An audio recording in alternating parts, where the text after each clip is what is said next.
Welcome back, ladies and gentlemen, to WCS European Challenger. We have one final series for our European group before we move on to North America here today. My name is Fear Dragon, and I am joined by Zombie Grub for our last ZvZ of Europe. How's it going? It's pretty good. That last ZvZ was sick.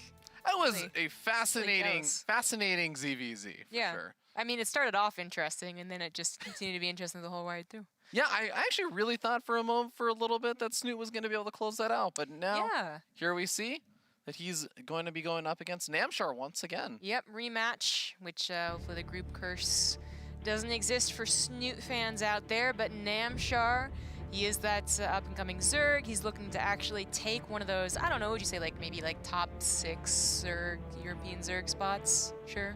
Yeah, sure. I think so. Yeah, there's so many Zergs in Europe, actually. It's really there are mostly Zergs in Europe. Yeah, you start beating those Zergs, and then you're the dominant Zerg. There you go. Yeah. All right. Well, of course, the winner of this is going to be moving on to those playoffs in roughly 2 weeks. The loser is going to get knocked out of Challenger. And this is the last season of Challenger. There's not many more opportunities for these kind of big online tournaments with a $10,000 prize pool. So definitely means a lot. Those WCS points mean a lot. And of course, for Europeans, if you can qualify or, you know, make your way into the playoffs, you get into the semifinals, you get that spot also for Montreal, makes everything a lot easier for you. Ooh, I'm excited. All right. Why are you excited, Jess? Why don't you explain it to us? Because I'm casting with my best buddy, Fear Dragon. Aww. You know I'm excited because of this game. I know. I don't care about you. Yeah, let's get into it. In the bottom right, he is going for that early pull. It is the blue Zerg Snute. Without the gas this time. And spawning up here in the top left, we have our red Zerg player. He is Namshar. His relatively new team, by the way. Goterion. Goteron. Got him. So this 12 pool, it's kind of funny because these two guys faced off in that first series of the day. And on Dreamcatcher, which was game 3 in that series, this time it's game 1, Snute went for the 13-12 and went into heavy baneling aggression. This game, still going to open up with a fairly early pool, but this time is just the spawning pool. Going to be grabbing that hatchery behind it, most likely. Well, I love, mind games like this, right? Like, it's multi-best-of-3 mind games as well. It's not like you don't have to consider a possibility, even if it's a fresh game or a ladder game, that this could be above and beyond, the gas, or that the gas was sorry, that it is the gas, but, like, you just played a game against this guy on this map, and he did that, so... Is it possible he does it again? Is it possible that he just likes that specific build on the map? Yeah, of course. Yeah. But it's Snute. This guy's a veteran player. He does a lot of different builds and a best of. And you can also consider that this isn't the gas version. And there's going to be... what Snute is hoping for is an extreme reaction, such as putting down a spine crawler.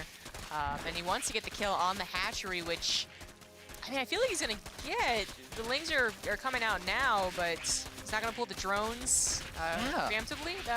He's only pulling 2 drones. That's a very odd number. Okay, there are the rest of the drones. I was like, that's a very odd number of drones to pull. But this now, he should have more than enough to actually defend this because there aren't going to be reinforcing lings coming here for Snute. But Snute is trying to get that economic damage done, even from just drones being pulled off the line for a bit of time. Spinecrawler does get canceled as he says, okay, Zergling speed doesn't seem to be on the way. I don't see any banelings. Yeah, that's the trick to it, though. Like, if this was banelings on the way and he pulls all those drones down in the 2 banelings, well, it's game over, right? So he waited to the very last second to decide what to do, and he did it correctly. He saved the hatchery with enough health, too, that a later, snipe isn't really possible. It sometimes does happen, and he does know that, it was officially a gasless opener. He saw the hatchery timing. Now the question is, who does have the gas in this game? And the answer is no one. Yeah, Namshar didn't get his. Yeah, I was going to say, it's a really kind of funny situation where we have oftentimes a Zerg player that goes for that early 12 pull. They're up usually against a Zerg player that opened up with a gas geyser. So you kind of have at least, even if it's a little bit delayed, you still get that Zergling speed from one player, and the other player kind of has to deal with not having it. But now we have kind of the very rare situation where neither player ever got Zergling speed. Yeah, and I really like these 2 guys, too. Like, I didn't really come in here saying, like, Namshar's a babby Snute, but, like, you watch these guys play very similar styles, like, their reactions, their follow-ups are kind of similar-minded. And you're like, oh, okay, that is kind of Yeah, that makes sense. These guys like the defensive, like the macro, and both of them decided to go for the gasless, so both of them are going to go into double gas, Roach Warren, into that Roach versus Roach. Good old-fashioned, easy to call. Okay, Namshar did make a handful more lings, and he has that queen moving over to that third base location, so should be fine on defending it, ensuring that gets up safely. Snute not really opting to get his up just yet. Just continuing to focus on droning and, of course, getting up that normal wall, but Snute wasn't sitting too poorly in terms of his drone count before these builds kind of diverged into third base timing. I would really love for either one of these players to mix things up and go for a Spire, because I feel like it's just like what we haven't seen today. We finally saw some like Ling-based play. We saw an attempt at Aspire, it just Sure. didn't get used. Yeah, that doesn't count then, right? Like, but I don't know if I were one of these guys who are really gonna mix things up that much. I mean, I've definitely seen a frustrated Snute try and really mix things up in any matchup. Just be like, oh, I don't know what I'm doing wrong, and then just throw a curveball. But considering he did win their last encounter, and he's still a little more veteran, even though Namshar at this point, like I know he's only been rising through the ranks and appearing more on broadcasts recently, but I mean, gosh, he's been playing since like 2012 at the very least, if not straight up 2010. He's been around for a long time. Didn't he used to do observing for casting? Like, oh yeah, he used to do some casting on Base Trade TV. Yes, he did. And then he decided he wanted to be a full-time pro gamer dude, and that was like turned out it was the easier path in life. So well, that was like 5 years ago, so it took a little while, but just kidding.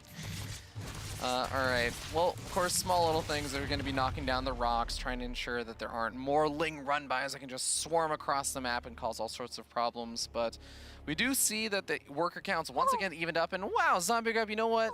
Good old Yenzi boy got your back. Going for that Spire. Very excited. All right, so this is, I mean, so they every single Zerg player today seems to have been pretty on point about their Overseer scouting, but what is missing in this game is any speedling scouting, sorry. And that's also been something that like both or all 4 players have been rather good at. So you don't have the speedlings running in constantly. Maybe the Overseer's a little late or gets deterred by a handful of queens. Then suddenly that Spire, even if it's not a surprise, it's gotten so late that it feels like maybe Namshar can't do very much about it, except just accept the fact that it's happening and defend against it. Yeah, I don't know that he has enough roaches to really do too much, because even if he moved out as soon as he spots this out, he has the same number of roaches as Snute. So those roaches that are moving out are not exactly going to be overwhelming numbers. By the time he gets to Snute's side of the map, there's actually going to be more roaches there for Snute than the Namshar. So I don't think he can do anything right now. Yeah, it's not like Snute is, especially now that he's been scouted, I guess he probably saw that Overseer coming in and was like, okay, I shouldn't bank a lot on the Spire working. So not holding on to 800 minerals, 800 gas, that will put their army very close by. But Namshar, I think he's got to test it just in case Snute is doing that. So we do see the poke forward just as speed finishes for both players. But yeah, Snute is prepared. I don't think Namshar is going to stick around for very long. Ooh, okay. As this engagement goes down, +1 flyer attack actually being researched here for Snute. So he is committing a bit to those mutas. But for now, he's just focused on not getting hit by his own crucibles and pushing his opponent back. That is interesting. I mean, the initial scout and the Spire is definitely important. That is the more common way to see Spires used. You just make 8, maybe up to 10, but certainly not with +1. But now that you've kind of done that thing where like you showed them, okay, I'm maybe not going to go into Spire at all, actually. Like I'm going to stick on roaches, and then that's when you come out with 12, 14, 15. No, Zombie Grub, just wait. It's going to be the biggest mind game ever. You get one muta with +1 weapons. Yeah. They think you're going to commit to it, but all you've been doing is making roaches. That's worth it. He literally got 1 muta. It's like 400, 400, a Spire upgrade and muta combined. Like that's worth that. I'm joking, but we'll see. I mean, your analysis might be on point, but accidentally. I don't know if Snute's really. I really hope it's not. I really hope that's a little too mind game level or like deep for me. Yeah, the problem with doing this whole like, well, if no one expects the 20-minute muta is that you have Hydras by that point. So like, is it really worth doing a 20-minute muta? I mean, we could talk about later on, and these guys both could very well go into 20-minute, 30-minute games where now his Broodlords have an upgrade, like I don't know, but that seems so unlikely. I'm very surprised he's going to let this finish, but we look at the whole context of this game, and it actually doesn't seem to matter that much. I mean, he did go for it, instead of +1 Carapace, which does seem like a big deal. But both of them are getting maxed out. Snute's going to have the kind of cheaper army here, but not going for a lot of Hydras, or any Hydras at all, right? And we'll see how that works out. Yeah, those Carapace upgrades can be extremely helpful, not just in the Roach versus Roach wars, but especially with Hydras, just because Hydras tend to just attack very quickly, and the more they attack, the more chances you have for that Carapace to reduce some of the incoming damage. But here we go. Snute got a lot of Ravagers to work with. We're going to see what he can make happen, but this choke point is really working against him. Yeah, I wonder why Snute's going to try and push through here. You know, it's not like he's getting into the juicy center of the Ravagers and the Hydras here. He's not getting a better concave. I guess just keeping up the idea of pressure, and then behind it, finally getting to that +1 Carapace. Maybe we'll see a dive toward Infestation Pit at some point, but he's really just looking for a better angle to take on an army that does have more vulnerable units once it gets past the Roaches. Okay, these Roaches starting to get pushed back. Snute finally breaking a little bit of an entry pathway here. Concave is still really nice here for Namshar, though, and as much as Snute is trying to do a good job to break through here, unless he can break through the Roach line, he's never going to get on top of the Hydras, and even if he does, the Lurkers are really what's going to prevent him from getting it too much more done. Yeah, I think the Lurkers are pretty key. Wow, going to +2. The Lurkers are pretty key there, you know? That one muta zombie. Is this actually just a Brood, like the Snute thinking so far ahead and going to Broodlord transition? I mean, if you're gonna do that, why not get +1 melee, right? Like, or why not get Infestation Pit, actually? Yeah, like why not actually go to? There's question marks everywhere, but Snute is still making these fights look kind of good because the Lurkers aren't gonna be involved in every single fight until Namshar maybe gets the his own hive, right, for the burrow speed. But that's also a long time coming. So Snute's just gonna try and take any angles he can. He does get a faster 4th base, and he has absolute map control. I mean, just the threat of the mutas with that +2 has taken all the Overlords out of the game for Namshar. What I love also is about how Snute is just playing the map so well, where, yes, I love that actually, this is like the counterpoint, that Namshar's doing a great job with these kind of little counterattack thing that he's now moving out across the map with. Nice. But Snute has been moving back and forth and identifying, yeah, you know what, the Lurkers keep having to reburrow in different locations, so I'm going to attack from 2 different angles, but now Namshar has finally had enough, and he's getting a lot of damage done with these Roaches. I am so confused by this +2. The damage done from Namshar's Roaches is just amazing, really. Like, Snute had the entire map, and he missed the Roaches, going right through the middle. Now this army is getting pounced upon. There's more DPS with those Hydras involved. It's just that Snute should be able to remax a little bit easier. Though losing 26 drones, it's not really true anymore, even if his army is cheaper. All right, Snute, if you're going to make the mutas now is the time. +2 is about to finish up. You have 800 gas to work with, even if you don't have minerals. That's just making more Roaches. That's not a lot of Roaches to help out. And that's a good concave for Snute. This is where you might be able to pounce on top of the Ravagers and the Hydras and start taking out like very expensive parts of the army. But ooh, he's gonna try and cut it off. Oh, but he has Overseers here. You can go after these Lurkers. Is it really gonna like? That was almost a great surround, but it was just a little bit too off timed. And even with the surround, I really wonder if that would work. I mean, the supply does not look that great for our blue Zerg, and that still is getting flyer attacks. No, the real question will be if he goes for. Wait a second, if he got. He's getting Carapace. I mean, he's kind of dying. It feels like he's dying. Flyer Carapace. Okay. It feels like he's dying, but now he's starting to bank minerals and gas, and that must be for an eventual muta swap, right? But there's still too many Hydras that he maybe can finally take care of. Okay, he's just gonna. We've crunched the numbers, Zombie Group. Namshar is going to take game number 1. We sent a text off to Jeff, and we said, are these upgrades going to play an impact in this game? And Jeff just responded with a no. That's a good response.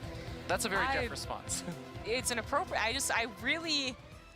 I want to like really deeply analyze Snute's mind, so get in there and like, you know, go through all the little connections of his mind and find out what he was thinking. Right now, that game did not make any sense to me.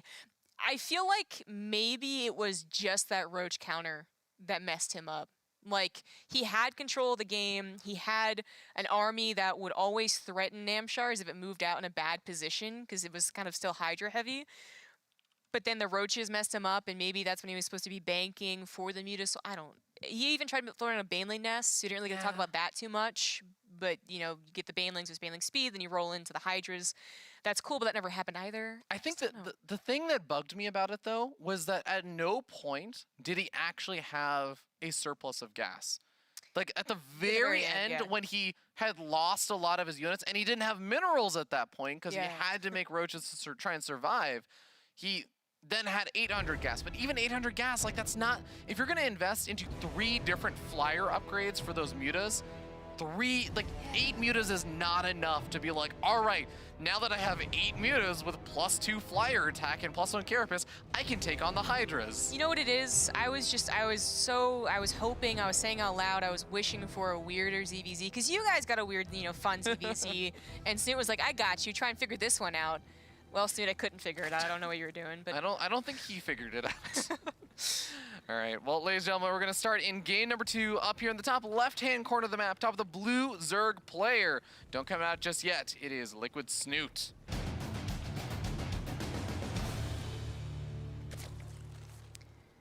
And in the bottom right, up 1, he is the red Zerg, Namshar.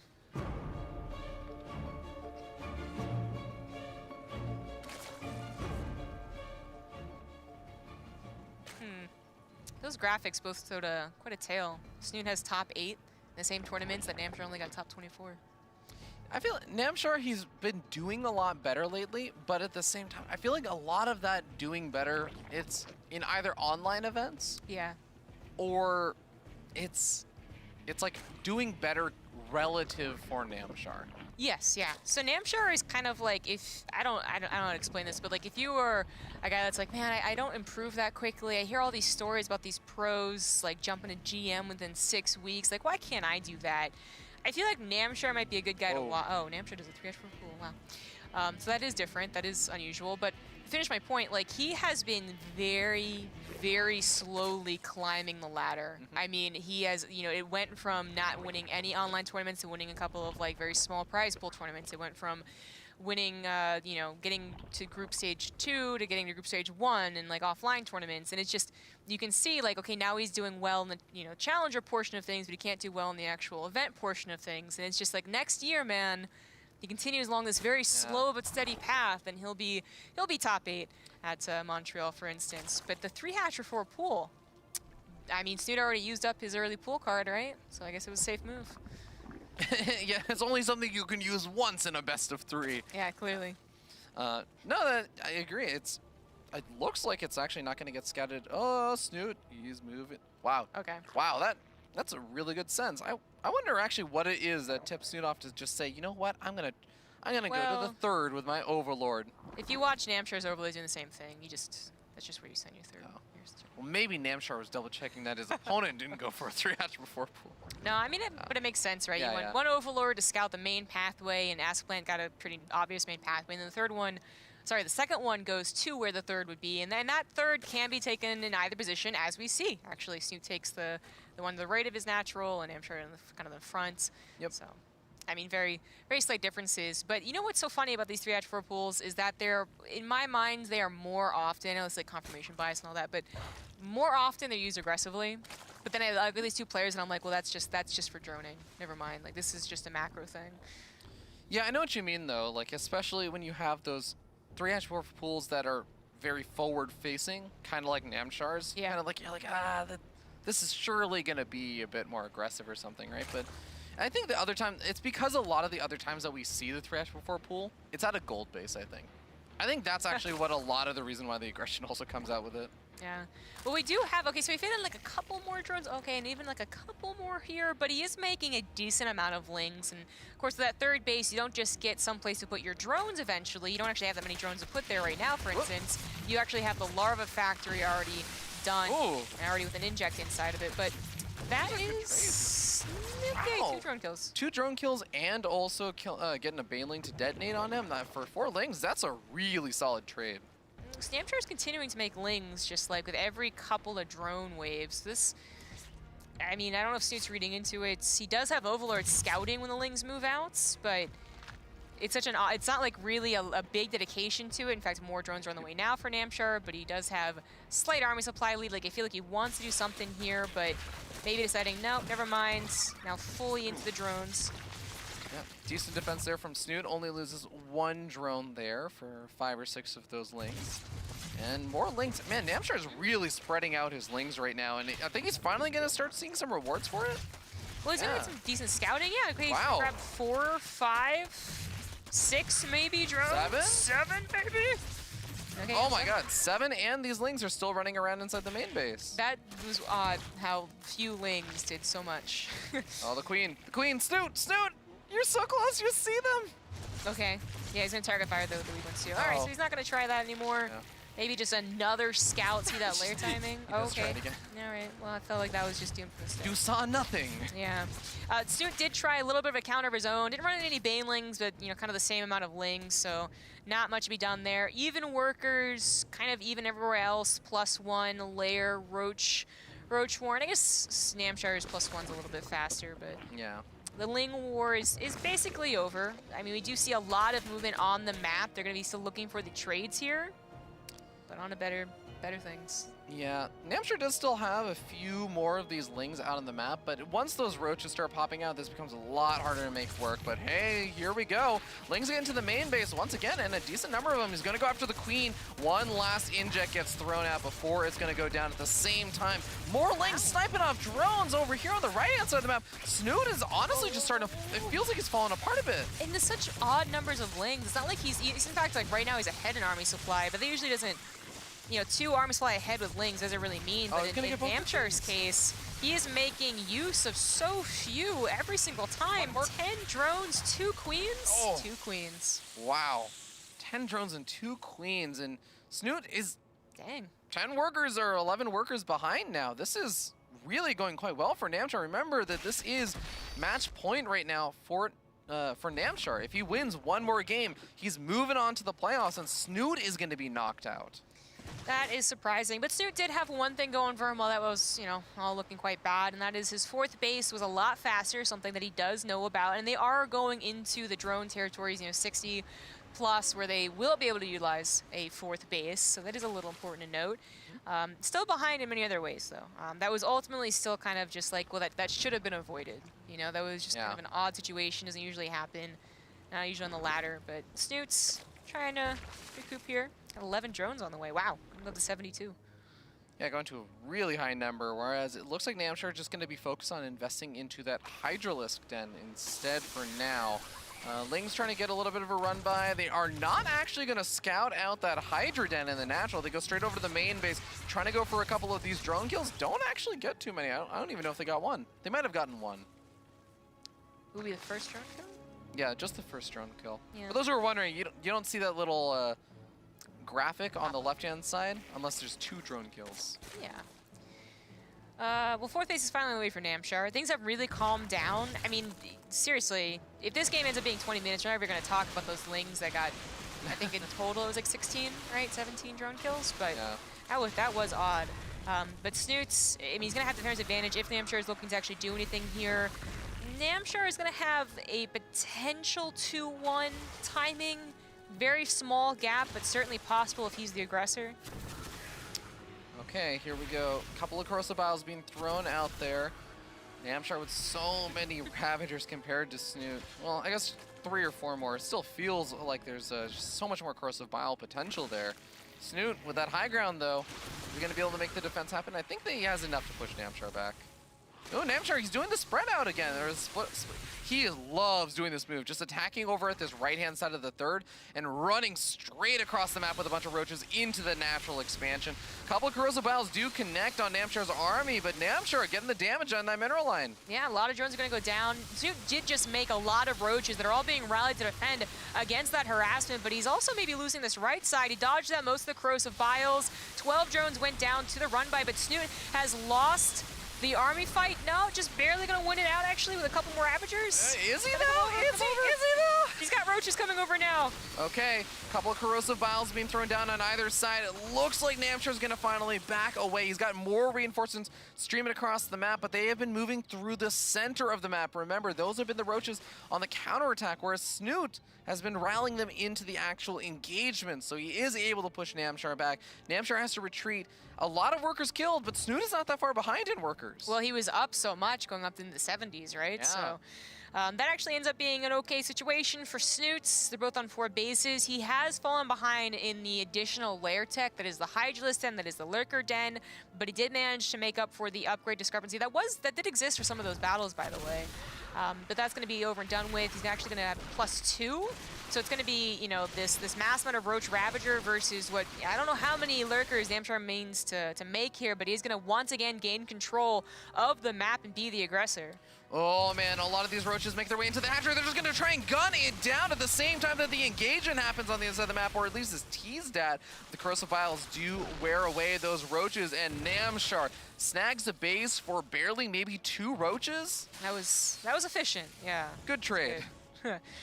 Now he will have, well, he almost has the Lurkers perfectly timed out here in case Snute did try and counter, but it's not like he was down in armor supply anyways. He doesn't need the Lurkers, but he will have the option to make them very, very shortly. Gonna pounce on top of this army. Thinking maybe Snute's getting a little too overeager, but now maybe a sandwich, again, one of those weird situations. Snute just dives right in towards the Ravagers, gets one of them, but the 2 other ones do just micro behind. This is kind of awkward for Hydra's Namshar. also joining into the fray now, and they're getting a lot of damage at the same time. It looks like Snute won the engagement on the right-hand side. It's becoming a sandwich on a sandwich. It's a sandwich of sandwiches, but in the end, Namshar has those Hydras, and I think they're going to have a lot of value in these trades. No, the Roach buffer is actually disappearing for the Hydras. He's trying to rally in right now. It's very, very close, but Snute also lacking some of that reinforcement. He's just going to try and back away while his Ravagers are still alive.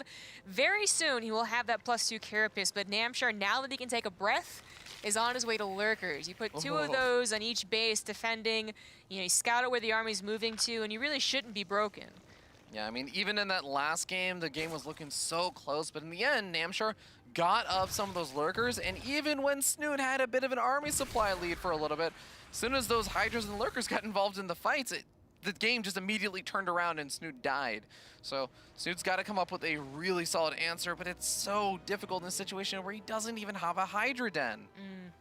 I mean, Snute, this is kind of what he was, I mean, I'm glad we're not seeing Spire +1, +2 on the way, because that was the weird thing, but this is, without that, a similar style. Like, he's really just trying to max out on Roaches and Ravagers, which, yeah, technically the Hydras have that DPS, the Lurkers obviously have the damage, but they can be caught out of position, they can be caught unprotected, and Snute can remax very, very quickly and really try and once he has momentum, actually abuse it to continue a snowball effect, but it's definitely difficult to do against the Lurkers when your army is constantly being tagged by Overlords and Overseers. Oh, Lurkers encountering a bunch of those roaches and getting quite a bit of damage done on them, as well as Snute not really expecting them. Yeah, did he hold position? He didn't have an Overseer over there, so I don't know.